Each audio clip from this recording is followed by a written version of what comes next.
안녕하세요. 태성호의 밀리터리 톡. 오늘도 돌아왔습니다. 이 유튜버들이 많아지니까 이제 전 세계적으로 특수부대 출신 유튜버들이 많아지기 시작을 했어요. 그러면서 굉장히 많은 설왕설래가 생겼죠. 그리고 사칭도 늘어나고, 사칭에 대해서는 저번에 알아봤으니까 오늘은 사칭 말고 그러면은 어떤 요새 이슈가 있나, 그 밀리터리 출신, 특수부대 밀리터리 출신의 유튜버들 중에 어떤 이슈가 있는지 좀 알아보겠습니다. 이런 게 있어요. 어떤 부대를 지원하는 부대가 있고요, 어떤 부대가 있고요. 그러니까 예를 들어서 델타가 있으면 델타 서포트가 있습니다. 그러니까 델타는 이제 본연의 임무를 하죠. 자신들에게 맡겨져 있는 본연의 임무를 하는데, 델타 서포트가 뭐냐? 그럼 델타 지원 부서라고 보시면 되는데, 델타가 평소에 하기 좀 하기에는 우선순위가 좀 떨어지는 일들을 한다라고 생각을 하시면 돼요. 그러니까 지원을 해주는, 델타가 본연의 임무를 잘하게 지원을 해주는 사람들이라고 보시면 됩니다. 즉, 만약에 정보 요원이 어느 지점에 안에 들어가서 이 사람들을 끌고 나와야 된다, 그 안에 있는 인원들을 확보를 해야 된다, 그러면 그 안에 들어가서 그 인원을 찾아내서 그 인원을 데리고 나오는 거는 사실은 아주 중요한 일이죠. 근데 그 전에 확실히 그 집에 그 사람이 있는지 알아야 되고, 그리고 그 주변에 위협이 있는지 알아야 되고, 그리고 작전이 지속되는 동안 그 주변을 방어를 해야 되고, 그 사람들을 거기까지 데려다 줘야 되는 사람들이 필요하겠죠. 그거를 굉장히 여러 부대에서 수행하는데, 다른 부대를 쓰기가 힘든 부대들이 있어요. 우리가 흔히 이야기하는 티어 1 부대라는 부대들인데, 그 부대들은 왜 다른 부대랑 같이 하기 힘드냐? 그들만의 방식이 있습니다. 그래서 그들만의 방식을 이해하지 않으면 쌍방교전이 일어날 수도 있고, 그리고 많은 문제가 터질 수가 있어요. 그리고 보안이 굉장히 중요하기 때문입니다. 그래서 이 테러와의 전쟁이 터진 이후로 미국이 벌써 10년 넘게 전쟁을 계속하고 있잖아요. 지금도 사실 전쟁에 완전히 발을 띄었다라고 생각하기는 좀 애매한, 그러니까 공식적으로는 다 철군을 했지만, 아프가니스탄에서도 철군을 했지만 테러와의 전쟁에서 발을 띄었다, 이건 아닙니다. 전 세계 지금 작전하고 있으니까. 이러니 미군에서 제일 엑기스인 티어 1 부대들이 얼마나 바쁘겠어요. 심지어 정말 바쁠 때는 은퇴한 사람들한테서 은퇴한 사람들한테 찾아가서 야, 다시 돌아와라, 이런 이야기도 했다고 해요. 그러니 이 사람들을 그냥 그 아주 중요한 임무 말고는 동원할 수도 없고, 동원될 인원도 없고, 동원할 시간도 없었던 겁니다. 그렇기 때문에 이 델타를 지원하는 델타 서포트가 중요한 거죠.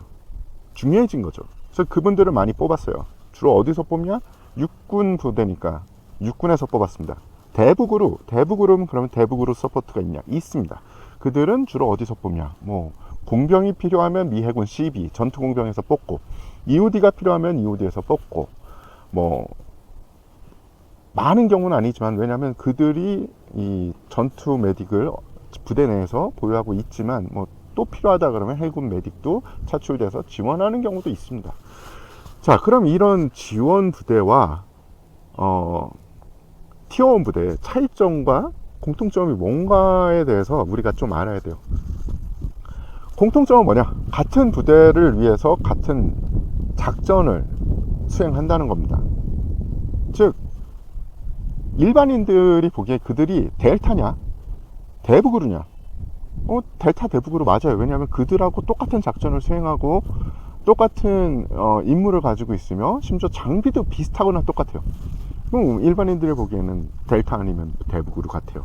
그런데 델타랑 대북으로가 보기에 그들은 우리랑 동료이냐 아니냐, 여기서 차이가 있습니다. 그들은 정말 가력 뽑은 인원들이잖아요. 미군 특수부대 중에서도 아주 정말 소수만 들어갈 수 있는 특수부대입니다. 들어가는 것 자체가 엄격하게 힘들어요. 그리고 들어가서도 쫓겨날 수가 있습니다. 그 정도로 엄격하게 관리되는 인원들이기 때문에 자신들과 똑같은 과정을 겪지 않으면 심지어 자신을 지원하는 부대라고 해도 그들은 우리가 아니야 라고 이야기합니다. 즉 델타를 지원하는 델타 서포트를 델타 출신이 보면 저 친구는 델타는 아니야 라고 이야기합니다. 아 그래? 그러면 니네 부대랑 같이 일하네? 그러면 아니 우리 부대랑 같이 일하는데 우리 부대는 아니야, 파견 나온 애야 이런 정도의 이 무게감으로 이야기를 해요. 그래서 요새 유튜브에서 뭐 그런 분들이 많죠. 아 이 사람은 델타 출신이야. 그러니까 일반인들은 그렇게 충분히 이야기할 수 있어요. 그리고 그분들이 그렇다고 실력이 없는 사람들은 아닌데 정말 실력이 있죠.